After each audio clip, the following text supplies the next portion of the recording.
What's going on, guys? It is Shay here. Welcome back to another video, and today, everybody, welcome back to another tier list video.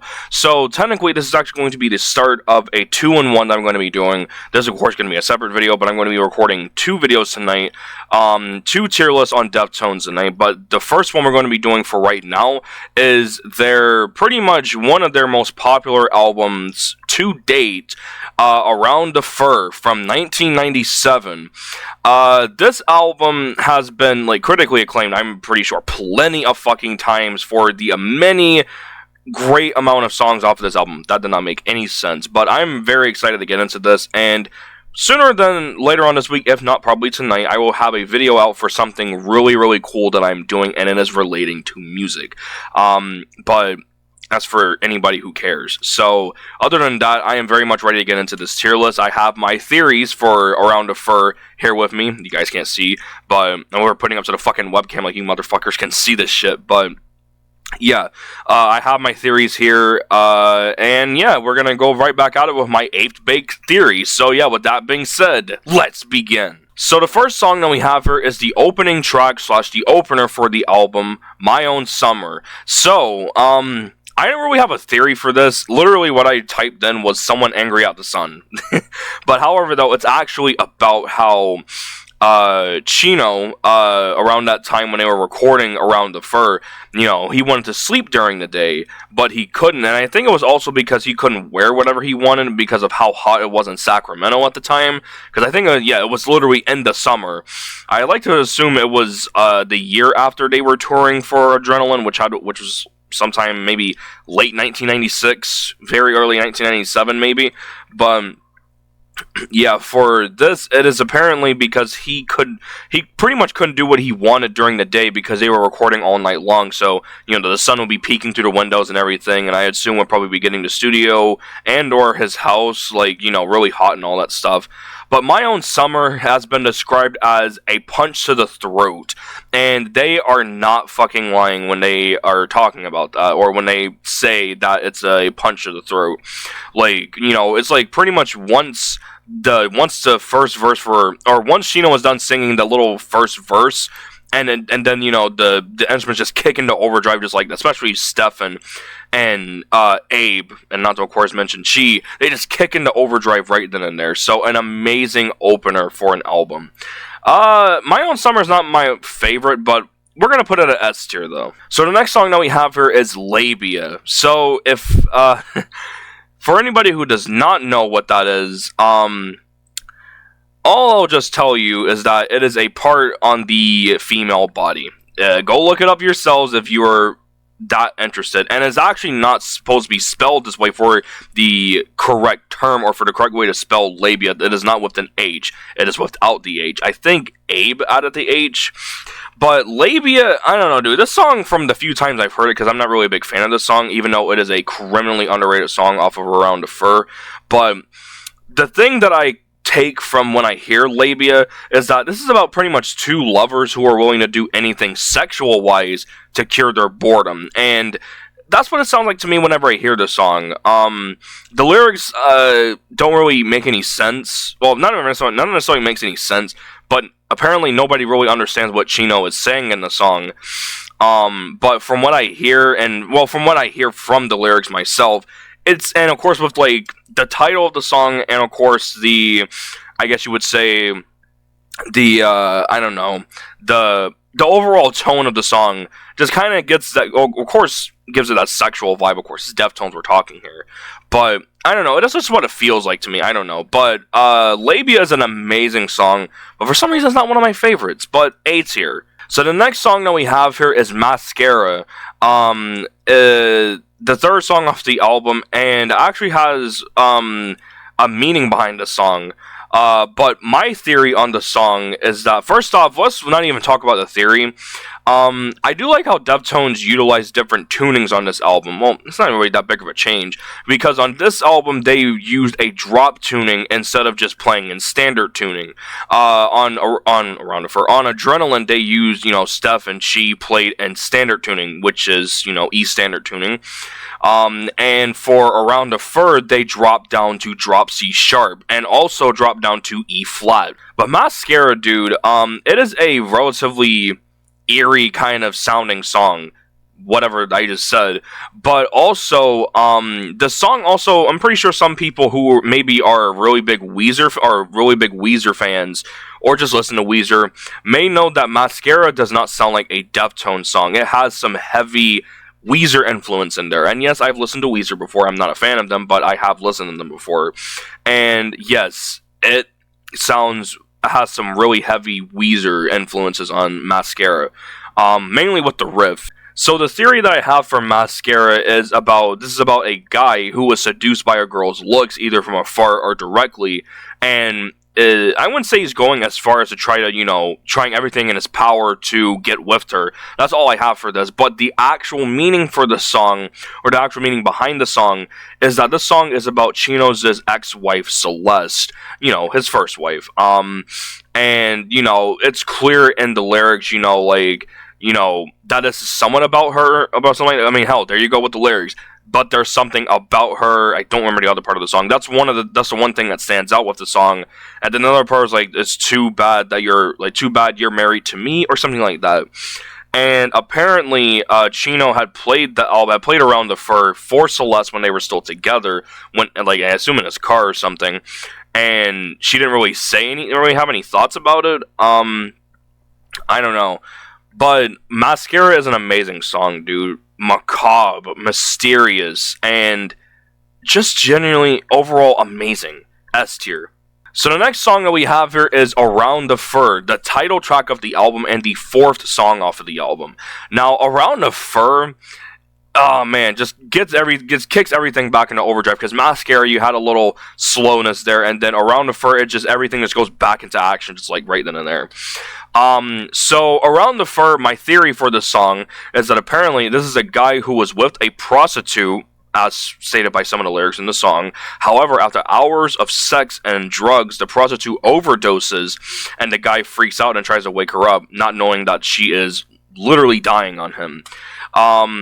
That's literally all I can take from the song, because there is, you have some lyrics that kind of allude to that kind of thing, but that's really all I have. But Around the Fur is an amazing song, dude. I don't know, it just kind of like My Own Summer, just kind of has like a little punchy kind of vibe to it, and energetic. I love Around the Fur, dude. This song is really fucking cool.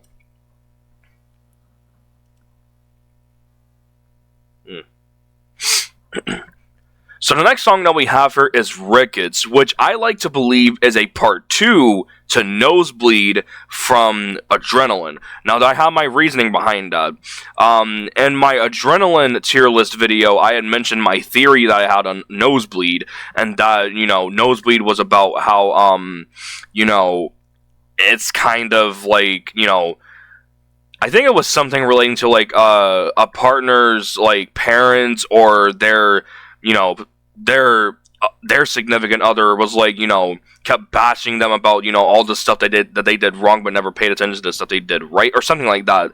But Rickets is pretty much a part 2 to Nosebleed. And my theory that I have in the song is that it is someone who is sick and tired of either their parents or their partner constantly complaining about every tiny thing that they do, and think of all the protagonist's time should be spent helping them or doing what they want to do instead of what the protagonist wants to do, with it getting so bad that they won't even speak to their partners / parents, or their parents is one of them.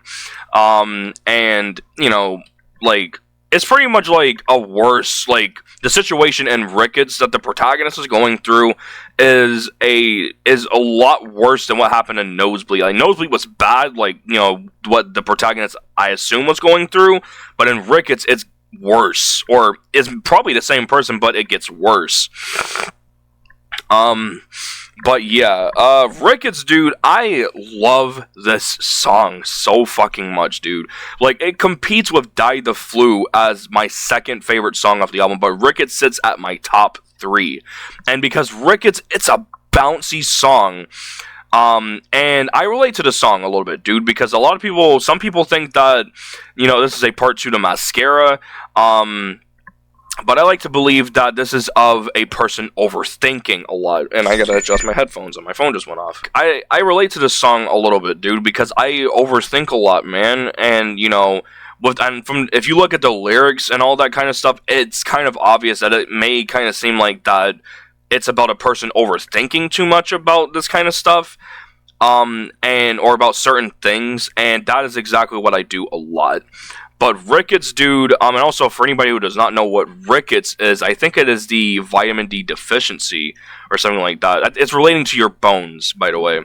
But that's really all I can say on that one. Why are my headphones so weird on my head?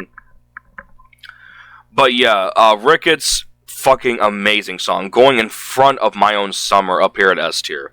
So the next song that we have here is Be Quiet and Drive. Now, this is another one of Deftones' most popular songs.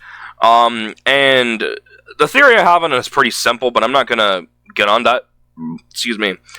The theory I have is pretty simple for this song, but I'm not really going to get onto that yet.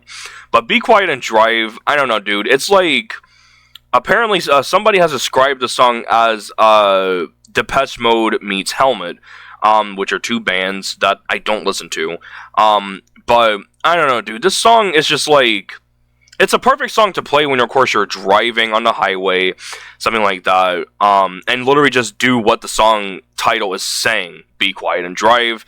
And of course, it's amazing to just listen to while the sun is setting. Amazing song, dude. And the tiny theory I have in the song is that it's about someone driving far away, of course, from where they live in hopes of getting a peace of mind for themselves. But it could also allude to something else. It could potentially allude to somebody driving, like this could be a part 1 to Passenger, off of White Pony. And I like to believe that it could also potentially be about a partner, you know, like somebody and their partner, or somebody's partner driving them as well alongside them to somewhere else, you know, to seek asylum or something. But Be Quiet and Drive is a beautiful song, dude. I love it. S tier. So the next song that we have here is Lotion. Now, this song is aggressive, dude. It's probably one of Deftones' angriest songs I've heard in my life. And it's kind of like My Own Summer in a way, but as described by someone else, if My Own Summer is a punch to the throat, then Lotion is a full-on roundhouse kick. Because it's literally what it feels like. After that opening intro, after the opening riff from Stefan, you just get Chino just attacking attacking the song, dude, with his lyrics. It's, I don't know, man. Something about Lotion. First off, it's a fun song to sing, and like, it has that new metal feel into it, like a lot of songs off Around the Fur has. This is one of them, of course. But it's just like, damn, dude, it's like kicks you in the fucking jaw a little bit. And it's amazing. And the only theory I have for this song is that it's about a person going on a drunken rant, which I saw somebody else kind of have a theory about in a comment section on YouTube, where they were saying how this kind of just sounds like when somebody starts ranting when they're drunk. Like, that's what it kind of sounds like. It does kind of sound like that Chino is drunk, which he may have been when he was recording this song. But I could be completely wrong, though. But Lotion is amazing, dude. If I can even drag up here. S tier. So the next song that we have here is Died the Flu, which is getting close to the end of the album. And this is one of my favorite songs from Deftones. And my second favorite song from Around the Fur. Something about the riff and the song is just, it does something to me, dude. It sounds like Die the Flu itself sounds so urgent, kind of like She's Like Heroin from System of a Down. They both sound not rushed, but they sound urgent and panicked a little bit. And with the riff for Die the Flu, it sounds really panicked and really, you know, urgent. Like the main riff, not the one that's played in the intro, like with, you know, the other verse of the song. Anybody may know what I'm talking about, but that is what that reminds me of, dude. It feels so panicked a little bit. And with Chino's vocals and, you know, with him singing, of course the song is alluding to something possibly sexual, because, like, you know, you have some lyrics where it's like, timing is everything in bed or something like that. I don't know how that really pertains to the song, but the theory that I have for the song, it is more likely somewhat like a part 3 to Fiery Owl, or yeah, maybe a part 3 to Fiery Owl, but I don't like to really connect that song because this one has it's not really anything death related. But yeah, my theory for Die the Flu is that this is about someone reliving the days that they had a partner that adored them. However, they are no longer with the protagonist, not by death, but they just left them. And while remembering, proceeds to have a mental breakdown. And like, I don't know, this had to have happened really recent in the protagonist's life for him to be freaking the fuck out like that. Because I base it off of the screams that Chino does in the song, especially getting near the end. That's where I like to describe it a lot. And also, I don't know what Die the Flu means. I know the song was originally supposed to be titled Before the Flu, but they replaced it with Chi Cheng's middle name, Dai. I don't know why it's called Die the Flu. I don't know what it means. I heard that it's an Italian term or Italian meaning or saying or something like that, but I'm not 100% sure. But Die the Flu is one of my all-time favorite songs from Deftones. Automatic, if I can drag it, S tier. In front of Ricketts, if I can even get in front of that. Okay, there we go. So the next song that we have here is Head Up, which is my all-time favorite song from Around the Fur. It's my favorite song off of the album. I remember when I was going through my Deftones journey, I remember listening to Around the Fur in full. Of course, you know, that's how it's going to be. And I was listening to Head Up for the first time, and I was blown away by this fucking song. Like, I remember when the guitars and everything, when Stefan and Max Cavalera started playing together, Chi, Abe, you know, everybody, Chino, the whole fucking band just went crazy. I was just bouncing my fucking head to it, dude. I don't know, dude. It's very headbang worthy of a song. And I love this song so fucking much. But however, though, the song has it's actually pretty sad. But I have a theory on the song, but I'm not going to really pay attention to my theory. It is about someone grieving their best friend's death, but how to remind themselves that they got to keep their head up high. However, the song is actually about, or it's more of a remembrance kind of song, or, you know, it's a song commemorating the death of Max Cavalera's stepson, I think Dana Wells, who died a year before the album was released, and I think while Deftones was on tour. Many people would like to believe that Dana Wells' death was caused by foul play, which, if anybody knows what that means, many people like to think that someone killed him. But I don't know, man. Like, the entirety of Deftones was devastated by his death, and apparently in the booklet for the Around the Fur CD, I think even on all other, like, you know, releases for Around the Fur, there is something commemorating, you know, Dana Wells. But like, this is a sad song, but they make this song sound, you know, really kind of like inspiring a little bit, especially getting on the other side or getting to the other part of the song, like getting close to the end. Like, they kind of make it more inspiring, like, you know, you have to walk into this world with your head up high, that kind of stuff. You got to kind of remind yourself, like, man, I can't always feel like this, dude. Like, I got to keep my head up high. Like, this bullshit, pretty much. So, Head Up, dude, is an amazing song. Blew me away when I first heard it. And it automatically was my favorite song off the album. And yeah, Head Up is beautiful, amazing. And of course, as if it isn't obvious already, Max Cavalera from, at the time, Sepultura, had collabed with Deftones on this song and released it, and you can of course hear his monstrous fucking backing vocals, which in most live shows back then, when Max was not there with them or was not present with Deftones, it was always Chi who did his monstrous fucking screams. But yeah, Head Up is a fucking banger.